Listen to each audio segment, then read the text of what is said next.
Wind combed the canopy of a forest that no longer exists, a roof of fronds and club moss crowns that rose on trunks patterned like columns.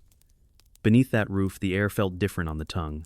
It was richer, sharper, quick to feed flame, quick to feed lungs that were not lungs at all. Between the trunks, a shadow moved with a sound like silk shaken by a careful hand. A pair of wings, each as long as a child is tall, flashed through a shaft of sun and were gone. The insect did not roar. It did not need to. The forest already listened. This was the age when arthropods stepped beyond the scale we expect of them, when scorpions planted claws in beach sand as high as the ankle of a person who had not yet evolved, when millipedes as long as a canoe rustled through fallen leaves, and when hunters of the air rivaled the wingspan of hawks that would not appear for hundreds of millions of years. The world had its own reasons, and it left them recorded in coal, in cuticles pressed into stone, in the chemistry of ancient air, and in the charcoal of fires that must have raced like midnight day. If you walk down into a coal mine, you descend into a compressed, layered forest. The carboniferous swamps did not simply rot and vanish. They piled, they sank, they drowned, and time pressed them into black memory. In those seams lie flattened bark of lepidodendrids, the scale trees whose names sound like a catalog of patterns, and the segmented impressions of calamites, giant horsetails that rose like stacked bamboo. Between such leaves and stems, in lenses of ironstone, whole insects settled and fossilized with their veins and spines and mouthparts preserved in an ochre mirror. At Mazon Creek in Illinois, at Commentry in France, at Monceau and at Joggins, siderite concretions cracked open to reveal wings etched with latticework, leg spurs sharp as thorns, and eyes that, in life, were mosaics of lenses as numerous as the light demanded. In some slabs, a dragonfly-like predator sits with wings spread, the lines from base to tip rayed like a firework captured at its quietest moment. In others, a great millipede left a trackway with hundreds of prints, each segment weighting the next in a lesson about bodies that scale in dozens rather than in fours. The air these insects flew and crawled through was not the air you draw. The fraction of oxygen in the atmosphere today hovers near 1 in 5. In the late Carboniferous and early Permian, it rose higher, perhaps to 1 in 3 at its crest, depending on the method used to estimate it. Rocks keep such truths in indirect ways. The number and size of pores on fossil leaves shift with the abundance of carbon dioxide and with the need to regulate gas exchange. Charcoal layers, common in coal measures, record frequent fires, which in turn are easier to start and to spread when oxygen is abundant. Sulfur isotopes and organic geochemistry thread their own clues. Every approach carries uncertainties, but together they paint a picture of a sky that lit easily and a forest that breathed out far more oxygen than it used. Plant tissues sunk into anoxic water, carbon locked away, oxygen left behind, season after season, seam after seam. It is not romantic to say the air was thick, it was literal. Insects breathe, but they do not draw air with a diaphragm as a mammal does, and they do not fill sacs that open into branching alveoli. They carry their air through tracheae, tubes that begin at pores along the body called spiracles, and subdivide into finer and finer branches that reach muscles and organs. The gradient that moves oxygen along those tubes is simple diffusion and, in larger insects, aided by body pumping, by flight muscles that act as bellows, and by valves that open and close. Diffusion sets limits, and those limits scale unfavorably with size. When oxygen concentrations rise, the gradient steepens, and a system that could not serve a large body at 21% may suffice at 30 or more. Flight adds another physical boundary. Lift depends on wing area and velocity. Weight depends on volume. The balance between the two tips as bodies grow, but air density and viscosity at the time, and the Reynolds numbers that describe flow around wings, gave room for distinct solutions. A griffinfly, those giant relatives of dragonflies, did not simply scale up a modern ode and call it good. Its thorax, wing veins, and flight kinematics were tuned to air that granted more lift and to a forest whose still spaces and warm light provided calm lanes through which to pursue prey that themselves were large enough to reward the chase. Consider Meganeuropsis, the largest of the known griffinflies. Its wings stretched more than half a meter across when spread. Each wing was a membrane stiffened by veins that carried hemolymph in life, and now trace a filigree in stone. Those veins form frames for torsion and bend, for the complex elastic motion that matters more to flight than simple flapping. The thorax of such an animal anchors the muscles that twist and drive those wings. It is a packed box of power, crossed by struts that prevent collapse under loads repeated thousands of times in a calm minute of patrol. The head, big-eyed and triangular, rotates on a short neck to line up the prey. The mouthparts do not advertise sabers or chisels. They are matched blades to a diet of other insects, of small amphibians mauled from the air, perhaps of anything that fit into a scissor bite. When such a hunter skimmed a corridor between trunks of sigillaria, when its shadow passed over a fern frond, the forest registered the event in a drop-off of cheer and saw, and in a sudden, brief, quiet, but the fossil record catches it only when chance laid it on a bed of silt and sealed it under iron. On the ground, a different giant wrote its name in footprints and in the architecture of a tube-built body. Arthropleura looked like a millipede drawn longer by a hand that did not mind extremes. Some individuals stretched to the length of a tall person and more, their segments repeating like a score. Their legs set a many-footed rhythm across soft mud. Their bodies carried armor plates that interlocked enough to keep shape, yet shifted enough to let them turn with dignity in a forest where space was a series of rooms between pillars. What they ate is matter for test and inference. Coprolites, the fossilized remnants of digestion, hold plant fragments with edges worn by chewing that looks more grinding than slicing. Their mouthparts lack the big shears of a predator. They were leaf walkers and leaf takers. If one passed you in that forest, you would have scrambled to a higher log because even a peaceful giant seems threatening when its weight clicks across debris. The world had space for such walkers while vertebrates still practiced at large bodies and at lungs that could move enough air to keep such bodies alive under load. Scorpions, too, pushed their scale toward extremes. Pulmonoscorpius, named for the lung-like book lungs in its body, is reconstructed at lengths that would trouble anyone who stumbles across a small modern species under a rock. It did not share the forest floor with deer or boar that would trample it without noticing. It shared it with amphibians, with the first early reptiles, with other arthropods, and with a microclimate of dim undergrowth, rich with prey that could be held in claws and stung if need be. The exoskeleton that framed such a big scorpion did a job a skeleton always does, resisting bend and providing sites for muscle, but it also demanded that the animal solve a periodic crisis. To grow, it had to shed. Molting is dangerous in any arthropod. The cuticle softens, the old shell splits, the body slides out and inflates, and for hours and sometimes days the animal is vulnerable to crush and to desiccation. In a high-oxygen forest, the risks cut both ways. Oxygen fed regeneration and recovery, but oxygen also fed fire. The charcoal layers in coal testify not to one blaze, but to many. Between fires, stands of trees fell and opened rooms, then closed again as spores and shoots replaced the vertical columns.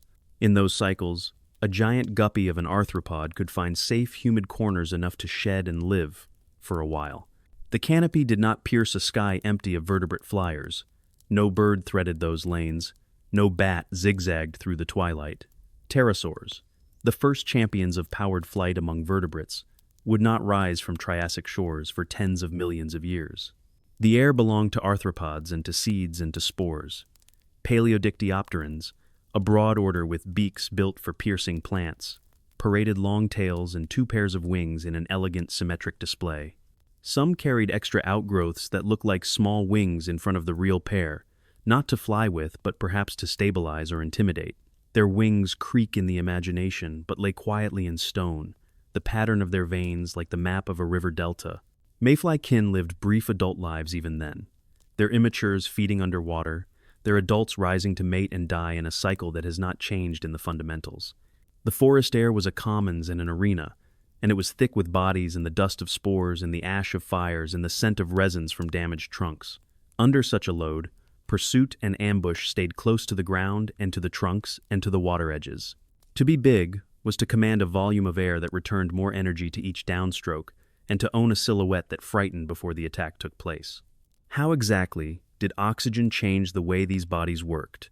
A tracheal system relies on the surface over volume balance.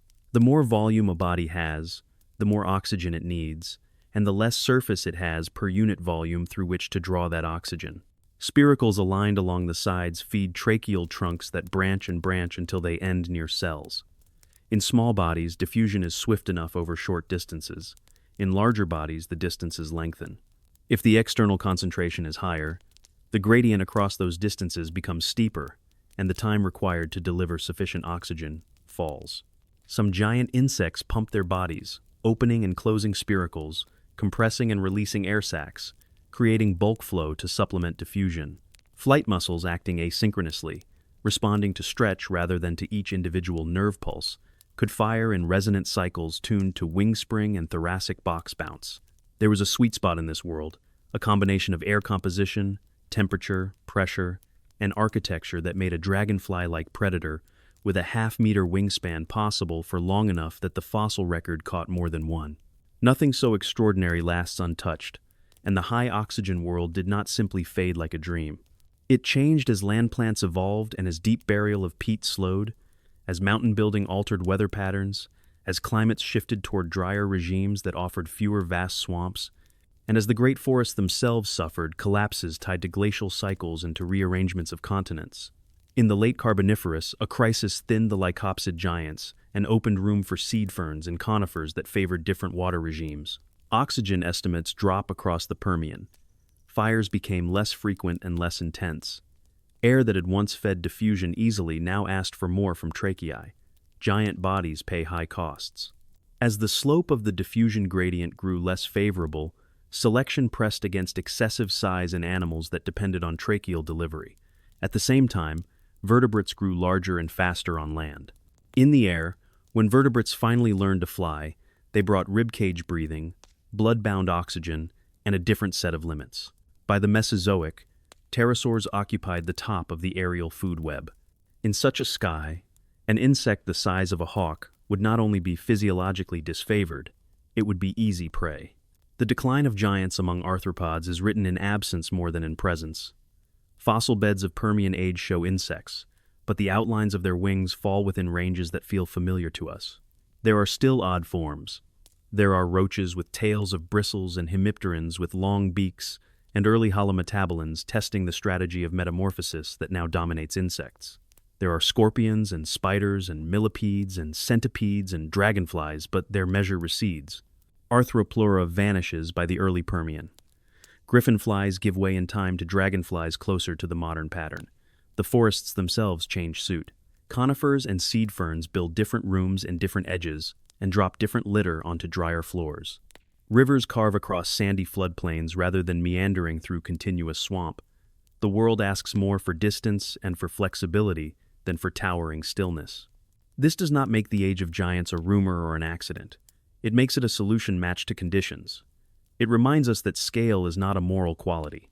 It is a negotiation with physics and with chemistry and with other bodies. A half-meter hunting insect is not an absurd claim when the air is right, when trunks are close enough to form channels, when the distance between prey and predator is measured in body lengths through a medium that returns lift like a generous partner.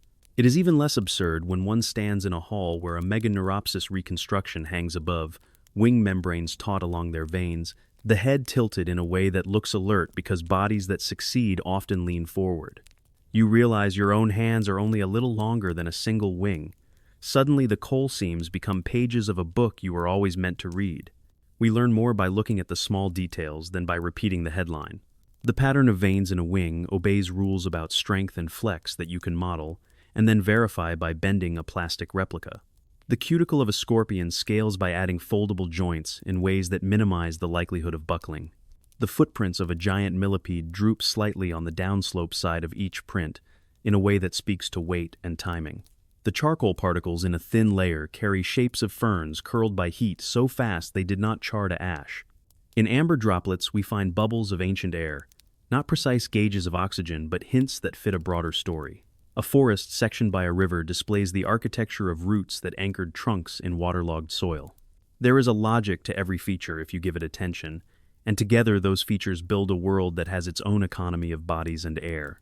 In that economy there were losers and winners, but those words only mean survivors and those who did not in a world that moves the rules every few million years. The dragonflies we see now are not fallen royals but efficient heirs. Their bodies are tuned to air that burns less readily and grounds fire under rain more often. Their prey is smaller, their enemies different, their rooms narrower. The scorpions that shelter under stones in deserts carry book lungs that still flip through pages of air, their scale a balance between predation and water loss. The millipedes in leaf litter break down what giants once processed, their small hands many, their work quiet and crucial. When birds rose, when bats rose, when pterosaurs rose and fell, the skies filled with vertebrate bodies that carried oxygen in blood and pushed it through membranes built for flow. It was never a story about a single champion. It was a rotation of masters of a medium that never holds still. A person can still stand at a cut bank and see a fossil bed exposed by sun and wind, and in that bed, among the stems and the fronds, may be a thin echo of a wing. The stone is split by a gentle hammer, a careful wedge, and the two faces fall open like leaves in a giant book. On the inner surfaces, the wings lie in negative and positive, one side raised and the other incised, the way memory holds an event in both absence and presence. The museum label, later, will give a name that ends in something like neuropsis or dictioneura, the language of nerves and nets. The chart beside it will show oxygen rising and falling like tide, flames peaking in probability, plant groups trading dominance, continents migrating. It will show bodies following those curves. What stays with you after the numbers and the names is a vision that has nothing of fantasy in it. It is a real forest under a real sky, where light filters through giant club moss fronds, where trunks marked by leaf scars stand in ranks like a palisade, where a scorpion, as long as your forearm noses along a drift of plant matter, where a millipede the length of a canoe flows across the floor, and where an insect like a word written with clarity and speed slices through a column of sun, tilts a wing so the veins flash white, and is gone. It does not need to be louder than a hawk. It does not need to hunt something you recognize. It needs only a world that matches it. For a long time, such a world did. Across all these traces, a single pattern stands out. Bodies are clauses in sentences that climate and chemistry write, and we read those sentences backward through rock. The age when insects grew bigger than birds was not a mistake. It was a long, coherent phrase in which oxygen raised voices, and plants layered their dead into coal and fire-sketched lines on the ground, and the sky lent extra lift to wings framed by vanity and necessity. When the phrase ended, the book did not close. It turned a page. Our place stands far down those pages. If you want to know how a world breathes, pay attention to the size of its small things and to the air they move through. The veins in a fossil wing are not decoration. They are the memory of a bargain struck with wind, kept until the terms changed.